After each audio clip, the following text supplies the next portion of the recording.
minutes of his talk, and thereafter we'll have Q&A. And we just request that everyone is muted because of background sound. So we request that when we do start the Q&A, if you could just kindly type your question in the chat box, and Stuart will try and get to all the questions once we open up the Q&A. And yeah, obviously a big thank you to Stuart for sharing his thoughts with us and guiding us through communications during this hectic time that we're all going through. So thank you, Stuart, and over to you. Thanks, Lisa, and thank you for inviting me. For those of you who don't know, ORT is an organization that supports entrepreneurs and has done wonderful work. And I was a member some years ago, and they helped me in my journey with my business. So thanks very much for the invite.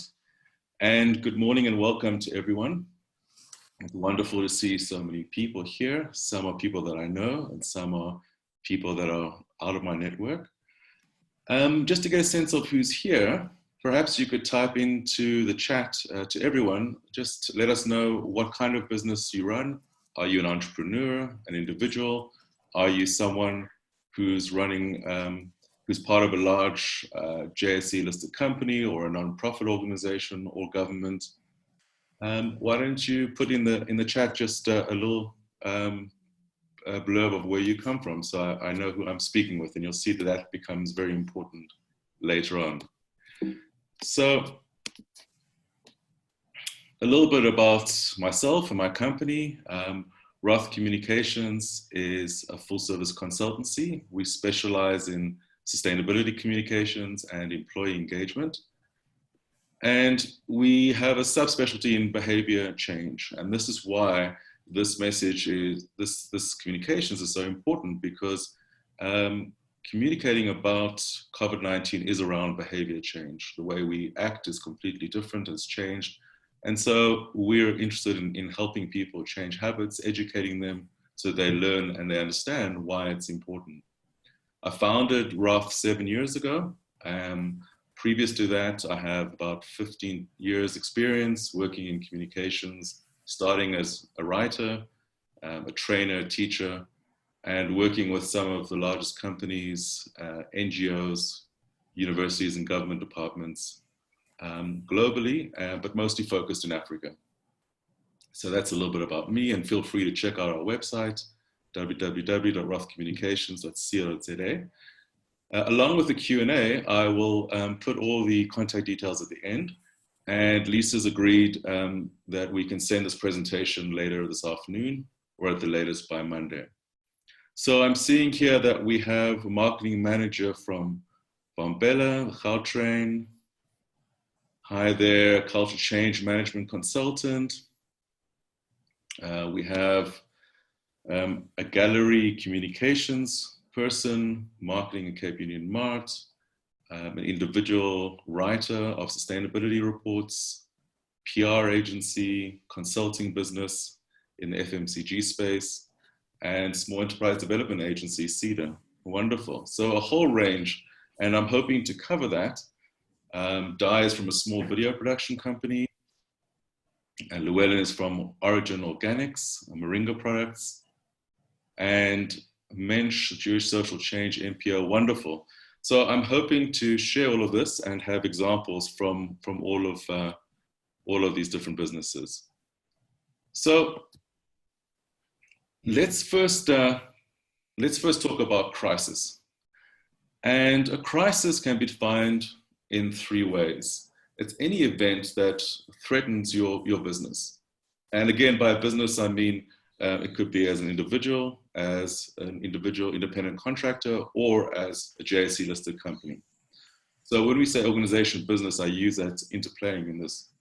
So any crisis, something that threatens the stability of the operating procedures. And there are three basic levels. First is a threat to human life, to health. Second is a threat to the organization's operating, so impact on sales, customer loyalty. And thirdly is a threat to financial viability. And I think we can all agree that COVID-19 covers all three levels. Clearly, it's a threat to human life. Clearly, there are issues around employee productivity, happiness, sales, and of course, financial viability.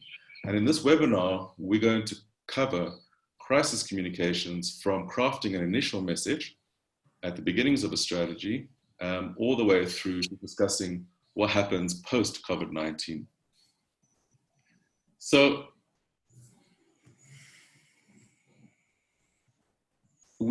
organizations and individuals have a responsibility to communicate before, during, and after a crisis with all stakeholders.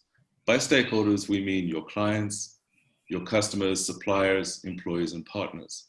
How you go about communicating will go a long way to seeing your business health during and after the crisis moves on, and can even enhance the reputation of your organization. So we'll see some examples of businesses that are enhancing their reputations during COVID-19. Obviously, the idea is to play the long game. So to be able to say, this will pass, whether it's in September or October, our business will still be here. And therefore, we want to make sure that it's even a stronger position than before. So take a moment to ask yourself, what are the top 3 threats to your business? What are the things that keep you up at night? This may or may not be related to COVID-19. For example, a restaurant, a threat would be a Google review saying, I went to restaurant X and I got food poisoning last night, right?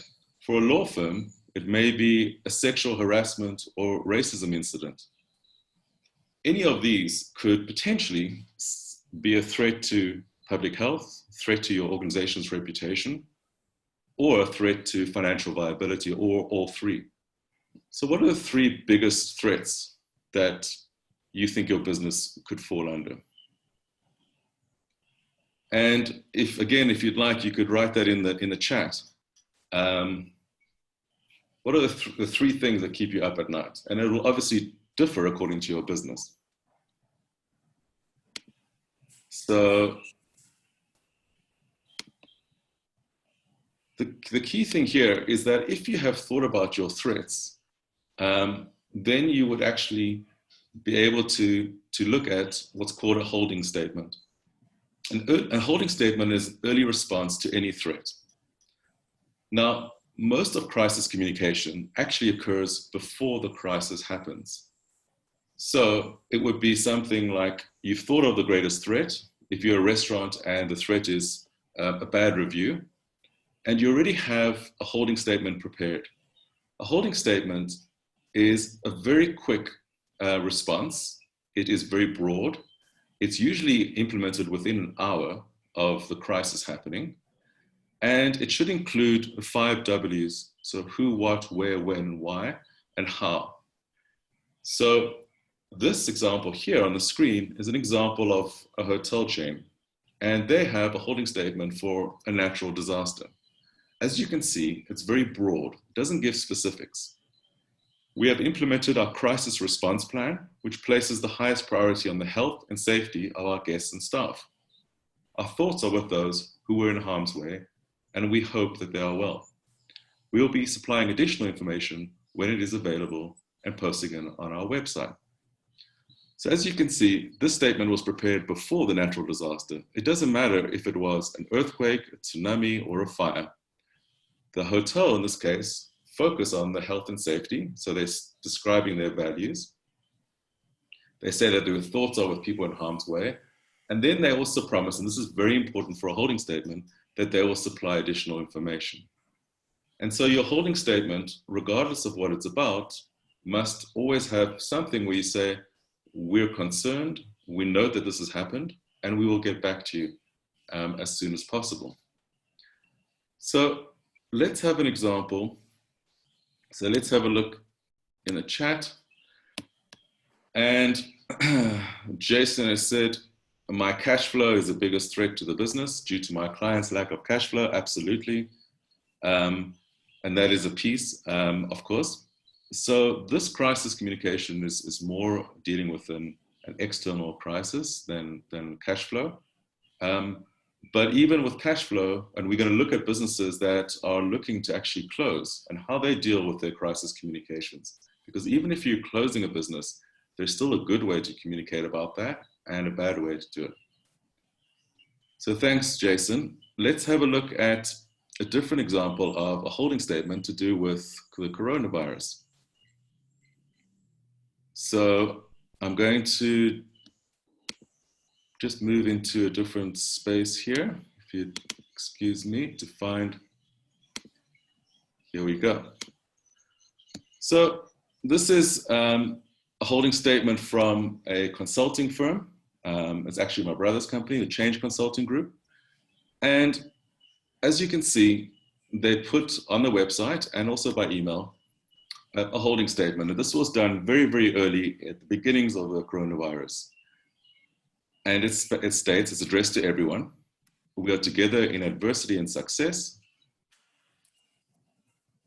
To our valued clients, employees, vendors, and colleagues, the Change Consulting Group lives by a core value, so it talks about values. Okay, Stuart, I see that. sorry, we can't see your screen. Okay. It's blank. Okay, let me try that again. Sorry about that. How's that? There we go. Great, thank you. So I'm still learning a little bit about Zoom as we go. So this is a holding statement from a company called the Change Consulting Group. And this is what they put out very early on. And they speak about general things like values, just like the hotel spoke about, we're concerned about the people's health and we're monitoring it.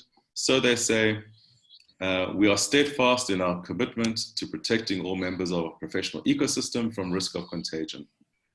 They also say, in line with our curiosity to more deeply understand the world around us, CCG has been monitoring the developments of the COVID. So the holding statement is general and broad.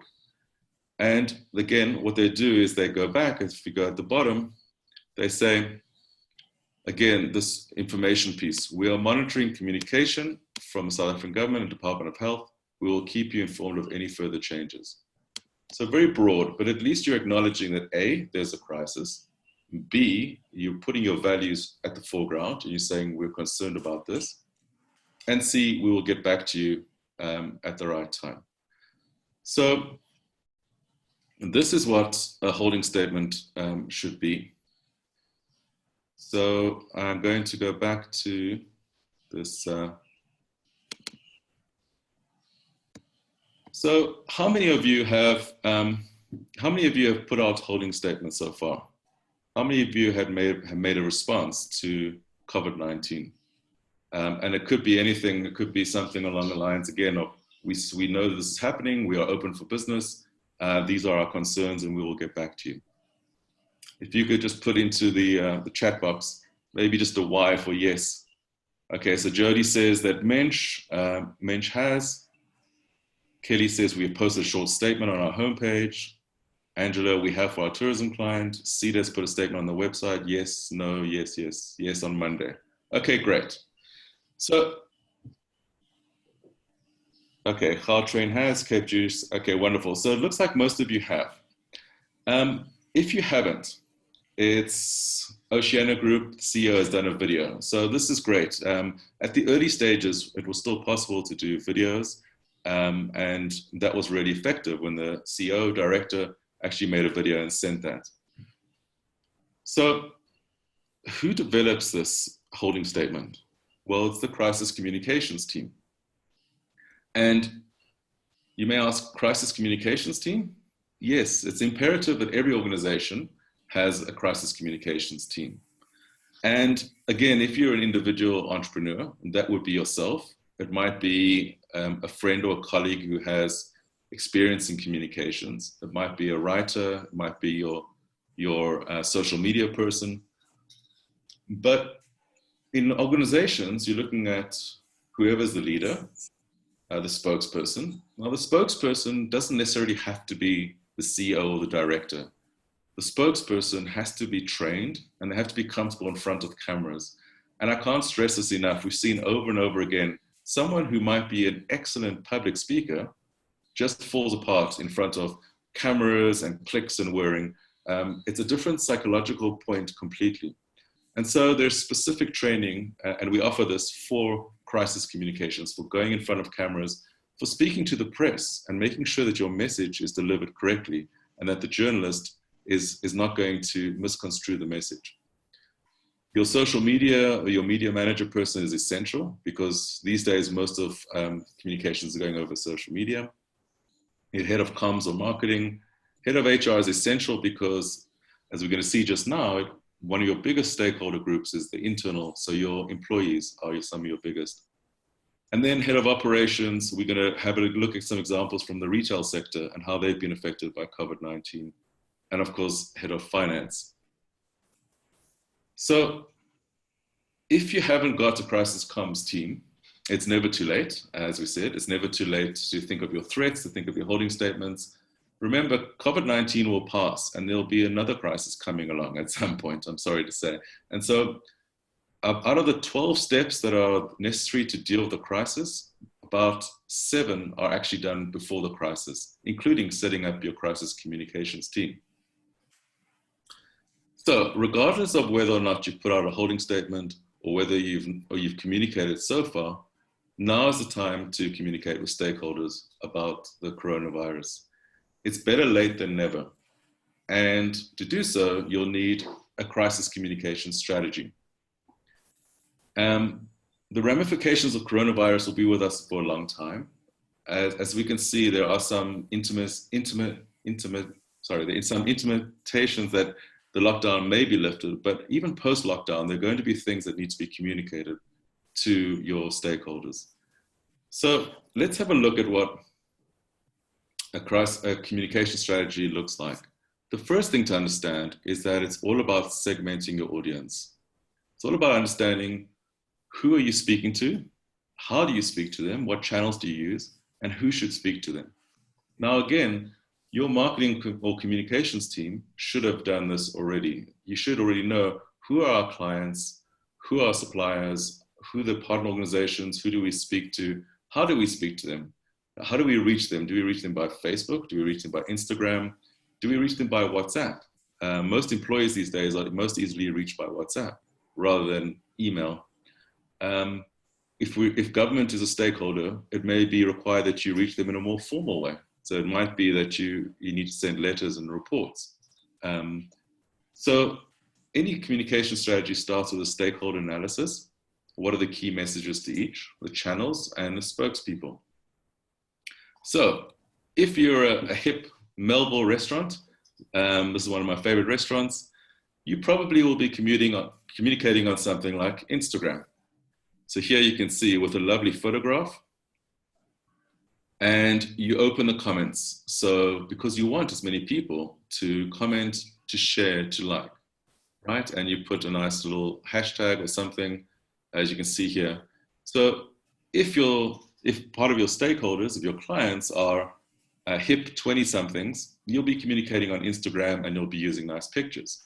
On the other hand, if you look on the right, if you're an NGO and you want to communicate to funders that you are delivering to the beneficiaries whilst protecting your employees, and you want to get more funding, you communicate on LinkedIn, as Africa Tikkun has done.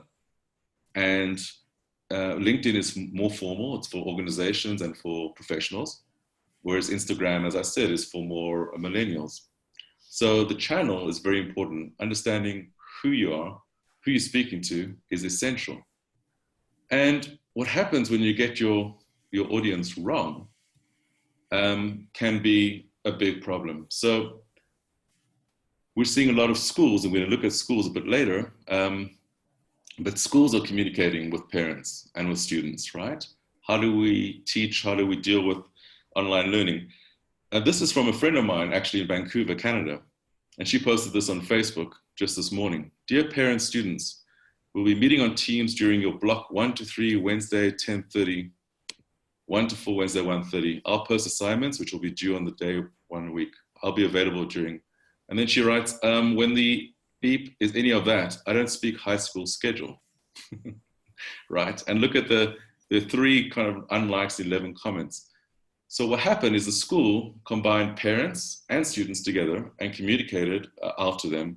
And the parents said, well, this is absolute nonsense. We don't understand this.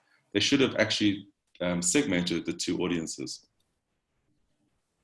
And here's another example of confusing 2 different stakeholders. So this is a message from Mike McDermott. He's the CEO of FreshBooks. FreshBooks is an accounting software that's similar to Xero or Sage, and specifically for entrepreneurs. And if you look, it might be a bit difficult for you to read, but basically this is on March 21st. And he writes, preface, I want to acknowledge that some have found this letter insensitive, especially those small business owners who were experiencing great hardships at the time. I take full responsibility for how this letter was written and apologize for offending anyone who felt this way. So what happened is that he wrote an email saying, it's the beginning of coronavirus, right? So his apology is on March 21st, so it was quite early. And he said, what I suggest you do is go out and spend what you would spend at small restaurants in a year, spend it in one day. Spend $2,000, it's about 20,000 Rand, and pay it to your favorite restaurant. So it would allow them to keep going. Great idea.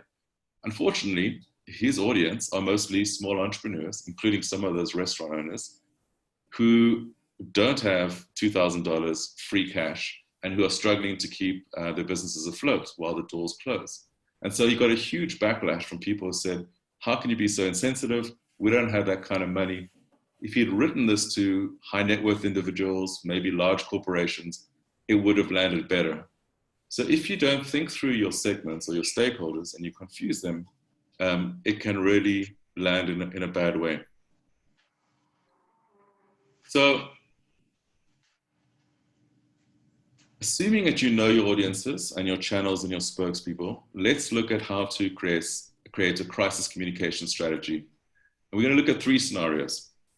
We're going to look at a business that's forced to cease operations for a period of time.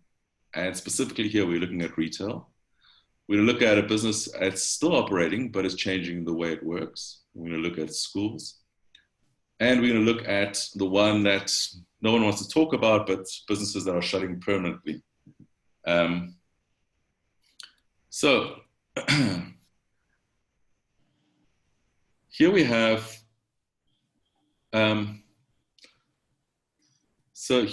an example of a business that's forced to cease operations for a limited time.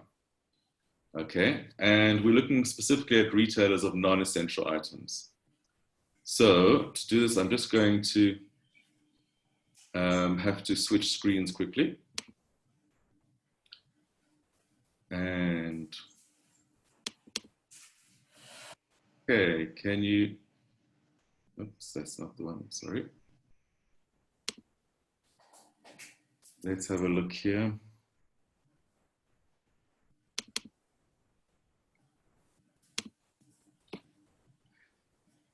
Ah, here we go. Okay, can you just give me one moment while I find the right document?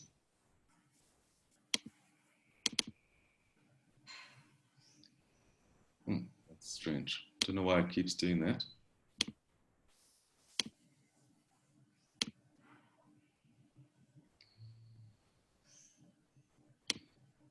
Okay, so it's not allowing me to go into. Can you see this key message planner? No. No, okay. Only you. Only me, okay. Yeah.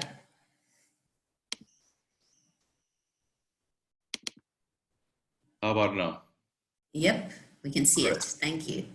Thank you. Okay, so this example is of a retail service of non-essential items, clothing, hardware, outdoor. And as you all know, this is all stopped for now, right? Only food is able to be sold. So this employer, this is based on a real company. They have 450 employees, operate across the country, and they are merchandisers. So they pack the shelves for people that are selling clothing, hardware, and outdoor. Clearly now they're extremely affected by the lockdown. And let's have a look at some of their messaging planners. So on the left, we have the audience, and we've got all stakeholders, and then we've got employees, suppliers, and clients. And you would add more as you go along down here. We've got the top 3 key messages, and then on the right, we've got the delivery channel and the spokesperson.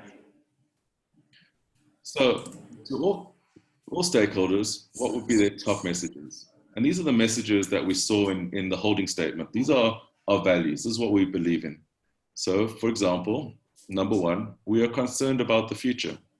Our future, your future, the future of the country. 2, we are responsible South African businesses. And 3, we will do everything in our power to help our stakeholders, especially employees. I'm sure you've heard some of these messages before. So what are the channels that you would deliver this? Well, you deliver it by email, press release, a video on social media, as we saw from Oceania, a website. And who would be doing this? Well, this would be the high-level people. So the board, the CEO, the directors would be delivering these messages, right? Now, all of the subsequent messages to the other stakeholders have to fall in line with these top 3 key messages. So if we look at their employees, for instance, what would they say to the employees? Well, they would say things like, we will find every way possible to provide normal salaries, right? You must understand the employees for this business here are earning about 4,500 Rand a month. Most of them only have matric. So it's quite a low LSM, it's quite a low level of demographic. They're actually living month to month. And so they're not even asking the company about our jobs for next month. They're asking, will we get paid for this month? So that's very important, that the company says, we'll do everything we can to try and provide normal salaries. Secondly, the second point is the board's working very hard to ensure your jobs remain, okay? And we're here for any questions, concerns, as we value you as a person and we value your health. How would that be delivered? As I said earlier, WhatsApp is one of the key methods to deliver to employees these days. Email, and if there's an employee newsletter. And the people who would speak would be the CEO, but also the head of HR and the line managers. Most of the employees have a relationship with their line managers. So if it comes from say, Lisa, to her team of 10, it's much more personal than coming from the director, whom they may never have met. Now, this company didn't do this. What they did instead was they just delivered a letter to the employees saying, we're going to pay you for the next 15 days of April, and then we're going to apply for UIF. What happened as a result of this poor messaging is that the employees started phoning their line managers and saying, will we get UIF? When will I get UIF? How do I know I'm going to get UIF? And the line managers were stuck trying to answer questions which they knew nothing about. So what it did was it created more issues and more problems. Let's have a look at a second potential audience, the suppliers. So the suppliers of this retail company of non-essential items, they're told the following messages. We are strong in the fundamentals and will continue to trade beyond COVID-19. While there may be some decreases in purchasing, all purchases are guaranteed. We value our long-term relationship. Let's find ways to work together through past this challenging time. So as you can see, it's quite optimistic. It ties in very much with number 2 here. We are a responsible South African business and we will do everything in our power, but especially around responsibility, saying all our purchases are guaranteed. So yes, there is going to be a negative effect. We understand, we acknowledge, and the effects on you, but we're a responsible company and we won't purchase anything without having guarantees. Now again, if you look at the delivery channels, this is more personal. So there are phone calls involved here, right? If you're a big retail company, you don't have that many suppliers. So you need to actually pick up the phone and say, hey John, this is what's happening, with a follow-up email. And you probably would have the head of purchasing involved for sure, and maybe the head of operations. So the last segmented stakeholders for this retail company are our clients. So essential message, which most people have got, is we are open for business, although we have some differences in the way we operate.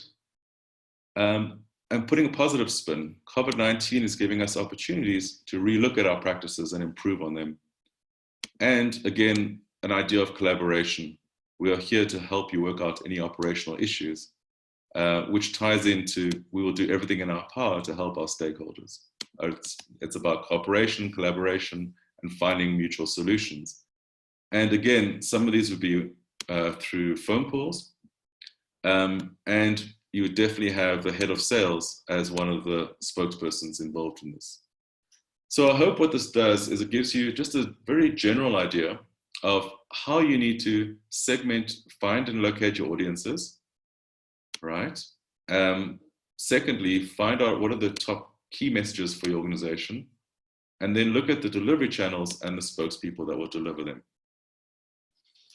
And this is one example, of course, and there are many, of a business that's forced to cease operation for a certain time. So let me show you how one of South Africa's biggest companies has done this. And that's South African breweries. So you should now be able to see this slide. This, as you can see, was quite recent. It's off their Facebook page. So SAB obviously cannot be selling alcohol. They might be closing down manufacturing for a while. It's a huge loss to them. But if you look at their crisis communications, they don't come across at all in a negative. In fact, they're very positive. And all their messaging is around collaboration, working together. So they say things like, when we stay home, we stay safe, protecting our future together. And then they have created a hashtag, together at a distance, right? And they have a video of an empty pub and saying, let's stay together. So what they've done is they've changed the crisis into something positive for their brand. Let's stay together, we're protecting everyone together, we're in this together, and so on. And they've even taken the time to make some very interesting videos. Let me show you an example here. Can you see this, Lisa, can you see this SAB? This, okay, great. So I'm just going to play this video for you quickly.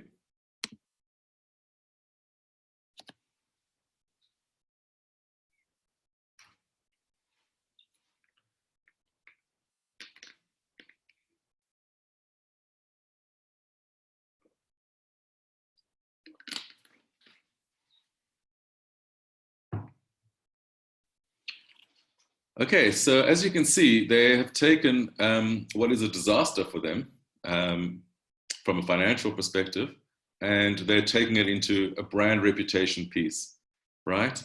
And this is our commitment to strengthening our fight. SAB for SA, there's another tagline they've got, and fight COVID-19. This was only done 5 days ago, so they keep updating their communications around COVID-19. And you can see 121 likes, 52 shares, etc. And here's another one around this. They're going to lose money anyway, so they might as well try and spin this in a good way. So these are businesses that are having to cease operations for a period of time, and it's out of their control. But let's look at businesses that are that are still operating but changing the way they work. So can you see this, Lisa, this table here, and it says example schools?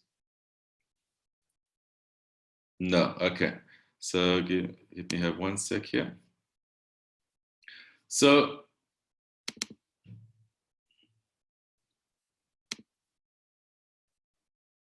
I'm showing you here. It says key message planner for schools. Is that right? Can you see that? Yeah, perfect. Okay, so the second model we're showing you are businesses that are still operating but have to adapt their procedures, and none more so than schools, right? Without contact, they've had to change dramatically. And some would argue this is overdue. That's a discussion for another time. As an ex-teacher, I'm very interested in this. But if you're a school, again, you'd want to look at your audiences. So here we have all stakeholders, and there's a spelling mistake. Students, parents, and Department of Education. So your top messages would be something like, we care about our students and their futures. We operate responsibly and we follow the law. We are flexible and able to adapt while still being responsible and following the law. And this would be through email, through the D6 communicator, and would come from someone at the top, like the principal, right, who carries the leadership of the school. But when you dig down a little bit deeper, you see that the key messages to different target audiences have to be more nuanced. They all have to fit into these top 3 messages, but they need to be more specific. So let's take students, for example. What does a school say, any school say to their students during this time of crisis? They say, we are here to support your continued success. The school encourages you to stay focused. Be prepared to receive course information, exams, etc. And how do they communicate to teenagers? Well, different from us. I don't know about you, but my 17-year-old isn't on Facebook, and he's on WhatsApp, and he's on Instagram. So they would use WhatsApp. Oh, he's also on YouTube, so they'd use that. And who would communicate with them? The principal, the head of students, the head of academics. And they would communicate with them in order to inspire them, to push them, to motivate them, and to give them concrete information. However, with their second audience, parents, it would be slightly different. What would the messages to the parents would be things like, we will ensure your student gets through the school year in the most efficient way possible. The school is communicating with the students and the Department of Education constantly. Please help us encourage your students to be focused. And most parents, we are on WhatsApp, but we're not on YouTube, so they would communicate with email, and it would be the head of academics and the principal. And again, another stakeholder for school would be the Department of Education. And so they would have different messages that they would speak to the department, much more formal, much more around legalities, etc. And they would use different channels. They would use phone calls. They would use a lot of emails, perhaps even press releases or letters, right? And maybe the school governing body head would need to get involved, and the secretary would be the spokesperson. So let's have a look at an example of some of this. So I'm just going to shift over here, and this is from King Edward School. And this is an address that happened at the start of term 2, so it was the 30th of March. And this is the principal of King Edward School in Johannesburg. And I'm going to play the beginning, and then I'm going to skip forward a little bit. So this is what he sent on YouTube, again on the right channel, to all the students. Morning school. Tuesday the 31st of March would have marked the start of term 2. I would still adopt this as being the case. You've been sent work to keep you busy until at least the 14th of April. This was sent via the parent email, the D6 communicator. It's been placed on the school website, and in certain cases, it has been sent to you on various WhatsApp groups. Please can you all ensure that all boys have this work. Contact one another and assist those who have perhaps not received this. Some boys may in fact need data. Please can you help them get that data, send them airtime. But what is important? Okay, so now I'm going to skip forward, because what they did was they also included some other students and their messages to their classmates to inspire them.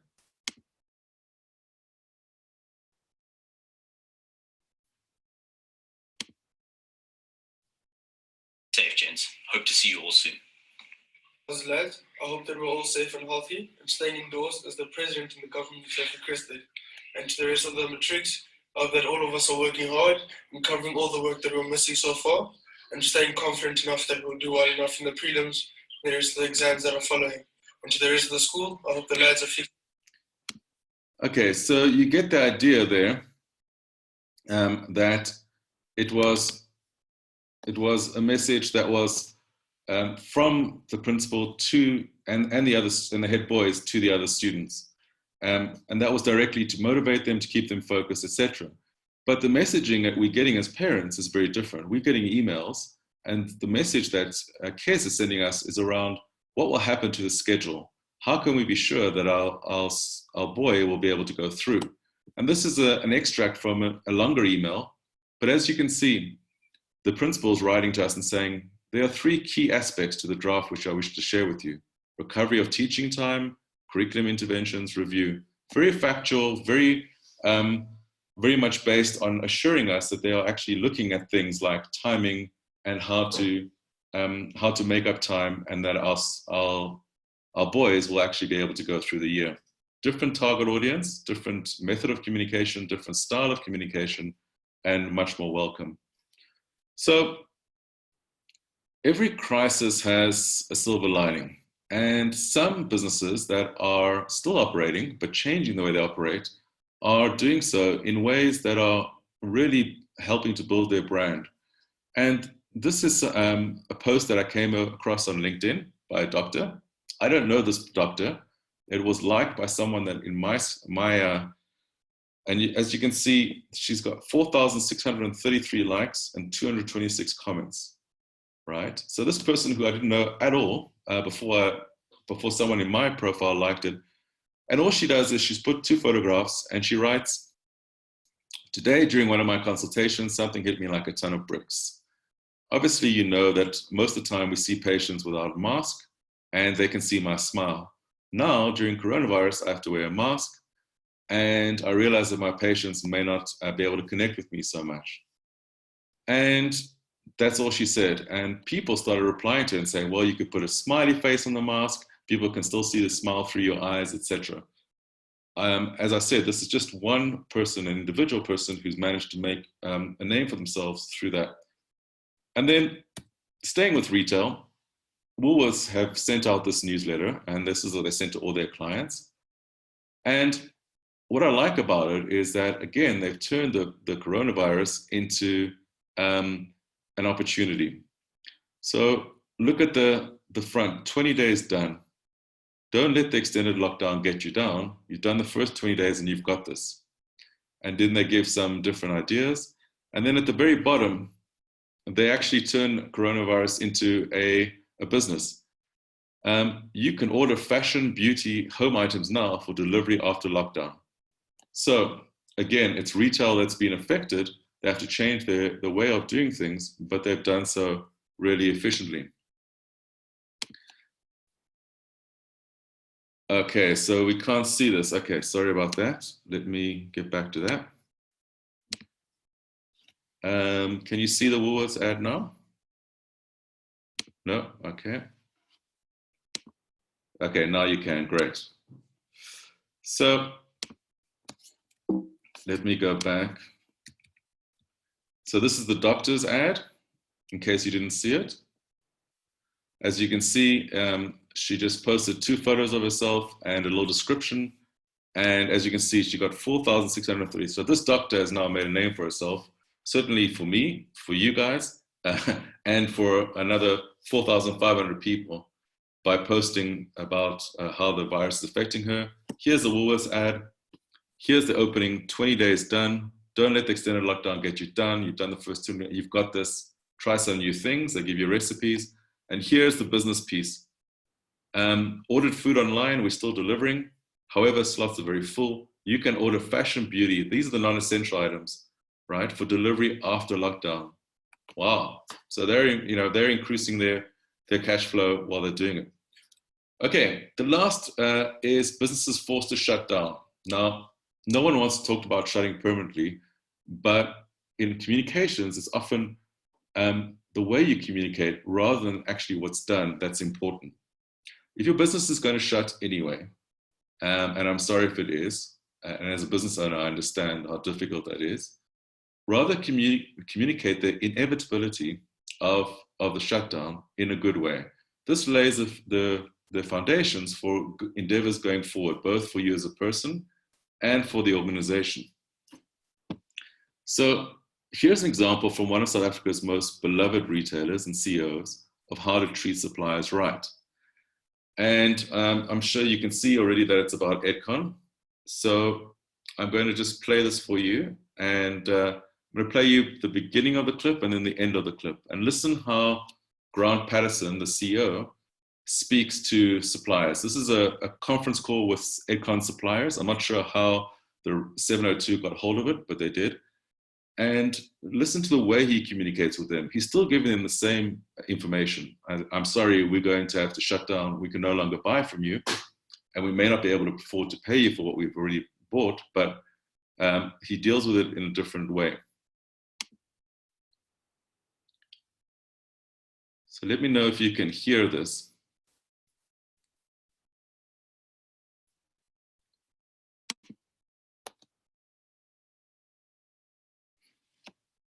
More than 900 cases of COVID-19 in South Africa. President Cyril Ramaphosa announcing that this afternoon. It's a jump of 200 from yesterday, and these numbers are going to continue rising, hence accentuating the importance, of course, of the lockdown, which gets underway at 1 minute to midnight tonight. Now, this is the most difficult conference call a chief executive could ever make, telling their suppliers they can't pay them. Yet that's precisely what Grant Patterson, the chief executive at Edcon, who's fought tooth and nail for the survival of this company, has been forced to do today.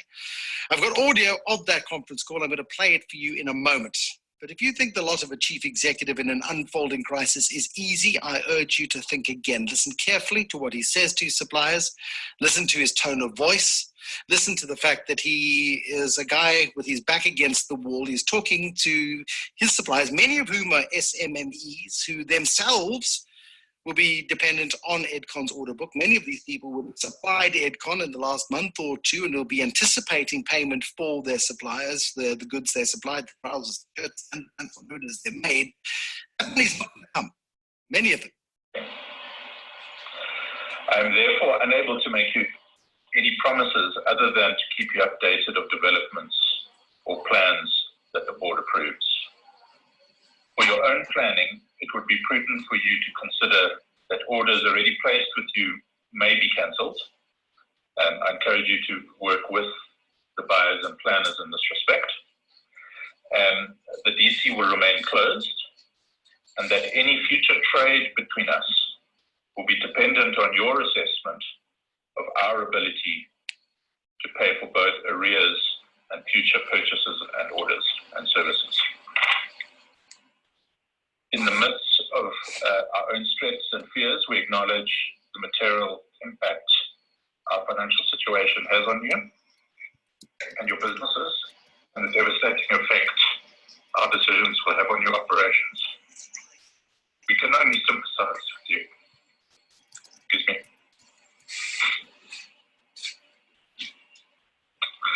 We hope that we'll all emerge from this and get an opportunity to repair the collective economic damage.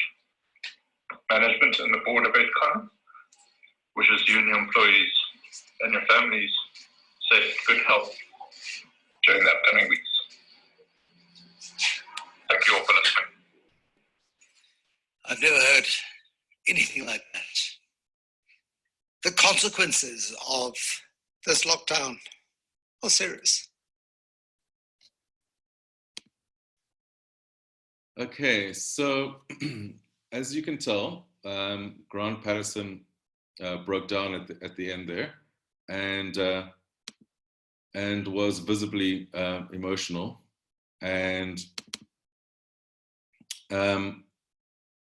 but let's examine the messaging a little bit deeper. It's important to note that, of course, the suppliers are worried and unhappy about losing such a big client. But I like how Grant advised the suppliers to protect themselves going forward. This means that he's building trust, that the suppliers would work with him going forward. And even if Edcon ceases to exist as a client, would work with them if necessary, because he's built trust. Often the crisis is not one in the court of law, but one in the court of public opinion. And so getting a heartfelt message like this, where the CEO is actually crying, means as a supplier, I think twice before rushing to my attorney or lawyer, or that I might give better terms to Edcon if in fact they do manage to survive and place another order. So we're about 8 minutes to 11, and I'm aware we're supposed to finish at 11. I have more to give, and I think we're going to go over by a few minutes, if you don't mind. If you need to leave, then that's okay. Lisa and I will send this presentation as well as the full recording to you later this afternoon. But we've looked so far at 3 different kinds of situations. The last piece I want to look at is around listening. So a large part of your crisis communications is actually around listening. It's not only about communicating outwards, but listening. What are your stakeholders saying? Where are your stakeholders' saying about your business? Are you monitoring social media? The power of brand stories through individuals is very important at all times, but especially during a crisis. So think of people's stories. Think of people saying, I couldn't pay my internet bill on the 15th as per usual. And my internet hoster said, don't worry about it. We've got it for you this month. Or don't worry, you can pay it at the end of the month. Or my child's school started using Google Hangouts already in the first week of lockdown. These are brand stories that are being passed around through social media, through conversations. Are you listening to your stakeholders? Secondly, are you contactable? If there is no one in the office at the landline, do you have an alternative email address that's being monitored and that you have a good spokesperson there so they can communicate? Or do you have an alternative phone number with, again, someone who knows what's going on, who's been trained and can communicate with your stakeholders? Lastly, I want to say that you are not alone. You are obviously moving to take care of your business, and there's a lot that you have to handle in a crisis, never mind normal times. But there are people that are professionals who can assist you, who can handle the communications with ease and confidence, and so that you can get back to the heart of the business. If all of this feels like it's overwhelming, then rather get some help. And at Roth Communications, we have 3 packages that we're offering. Can you see this, Lisa? The package 1, package 2, great. So these are specifically for coronavirus, although they could be adapted for any crisis communications. And package 1 is around basic messaging. All of them include some facilitated communications workshops, so we can understand what are your top line messages, who are your stakeholders, what are your channels, and how we communicate with them. And luckily for us, we're able to do 90% of our business online, and we are doing all of our work remotely at the moment. So the basic messaging package 1 covers a holding statement for most stakeholders in electronic format. Package 2 is strategic messaging, includes all of package 1, plus it adds in a full plan for the next 2 months during and post lockdown. I alluded to this earlier, but during a lockdown, how do you continue to motivate your employees? How do you, as if they're working remotely or if they're not working and they're at home, how do they maintain a sense of identity with your organization, with your company? Secondly, how do you keep them motivated? Perhaps this is a time where you start sending out different training to your employees. Let them use the time productively. And secondly, what happens post-COVID-19? This will end at some point. I know it may not feel like it, but at some point it will end. And your employees will start coming back to work. How do you change their behavior? How do you change them from congregating around the water dispenser as they used to? One of our clients, the World Health Organization, has actually changed and starts distributing individual water bottles at their headquarters because the water dispenser is now a health risk. It costs them money, but one of their core mandates is health. And so they've actually made changes. How do you stop 4 or 5 people sitting at the table in the company cafeteria when they start coming back to work? So all of that needs some kind of communications as well. And then finally, the third package includes all the others, but up to 10 hours of facilitation or training in crisis communications. This could be in-camera training for a spokesperson or simply consulting on specific threats to your business. Our contact details are on the right as well. Please join some of our social media groups. So in closing, what we've covered today is around, first, being prepared. Discover what are the threats to your business. Prepare holding statements. Who are your segmented audiences? How do you speak to them? Assemble a team. Creating a communication strategy that addresses the concerns of each of your stakeholders, internal and external, and how best to communicate with them.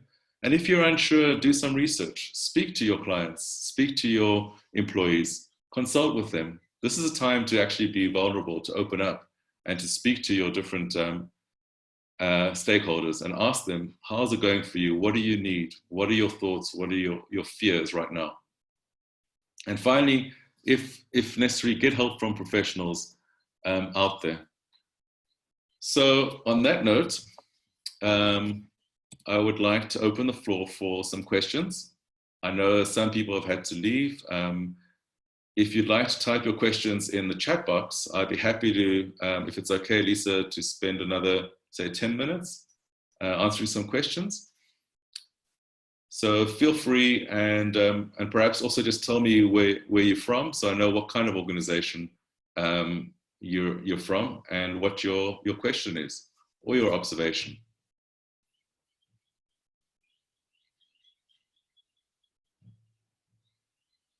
I see a little bit earlier, while we wait for questions, Aura wrote, crisis communication strategy on social media platforms can result in increased communication that could negatively affect the overarching strategy. One must be direct, clear, and provide clarity. Absolutely.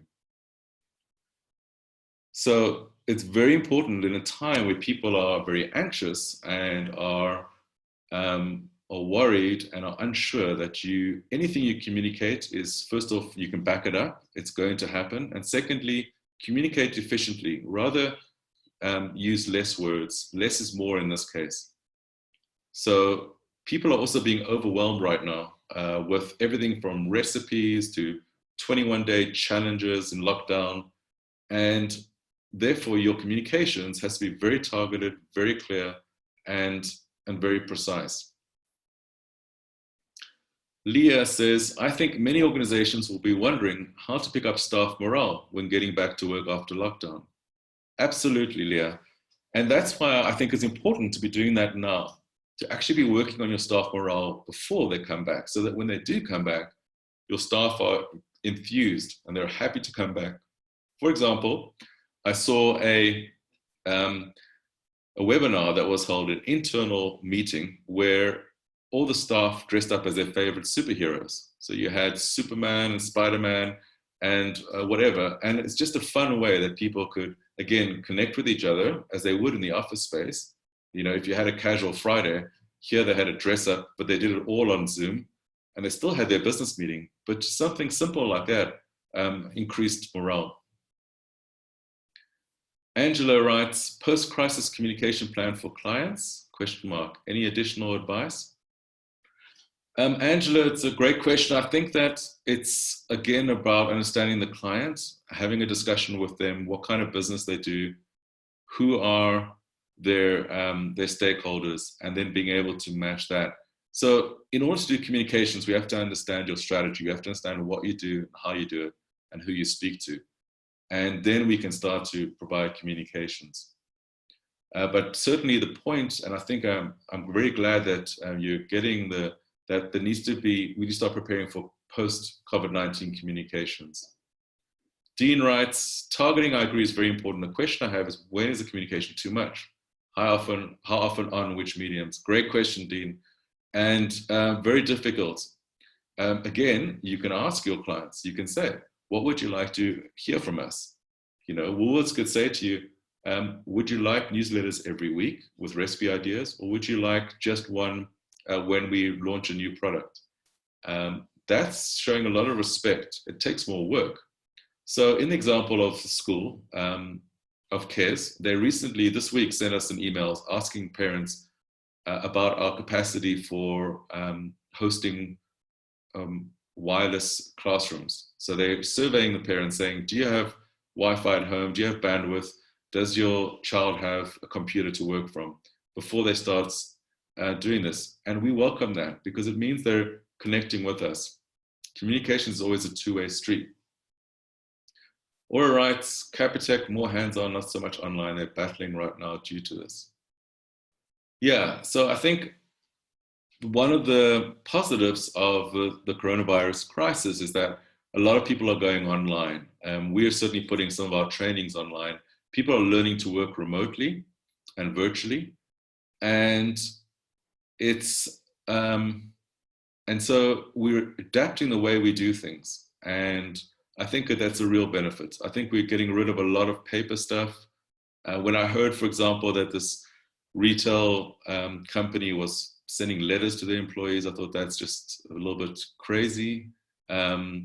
so much more efficient to do things, but you have to have someone on the other side. If you're sending WhatsApp, you have to have someone who's going to receive the responses. It has to be a two-way street. Otherwise, it can actually worsen the situation. Okay, I think let's just go for one or two more comments. Leah writes, one thing I must say is lockdown is an opportunity. It makes one do introspection within the organization and see where the crisis gaps are and act accordingly. Absolutely. This is definitely an opportunity to assess your communication strategies in general. Have you segmented your audiences? Do you have spokespeople? Are they trained? What are the channels you're using? Which are the channels that are superfluous right now? What do you need to add? Is it time to survey your internal culture? You know, if your employees are doing less work than normal, it's a great time to ask them about what they would want to improve when we get back to normal, to the usual, right? What is the new normal for your organization, and how will you communicate that? So this is a great time to use that time to actually do some of the strategic thinking. Okay, I think that's about it from my side. I just want to say thank you again to everyone. Thank you for giving me the opportunity to speak and to share. And thank you to ORT as well for hosting this webinar. And you're most welcome. Lisa, do you want to unmute yourself?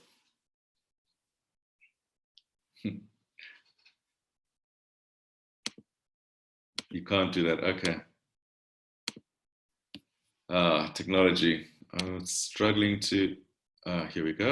Let's see if this will work. There we go. There we go. Stuart, thank you. It was great, insightful, methodical. You went through so much clear detail, and I'm sure everyone has gained a lot from the session. So honestly, thank you for your time. And I will send your presentation and details on to everyone later. So thanks everyone for joining us, and we look forward to seeing you at the next one. Thanks everyone. Thanks Lisa. All the best. Okay, bye.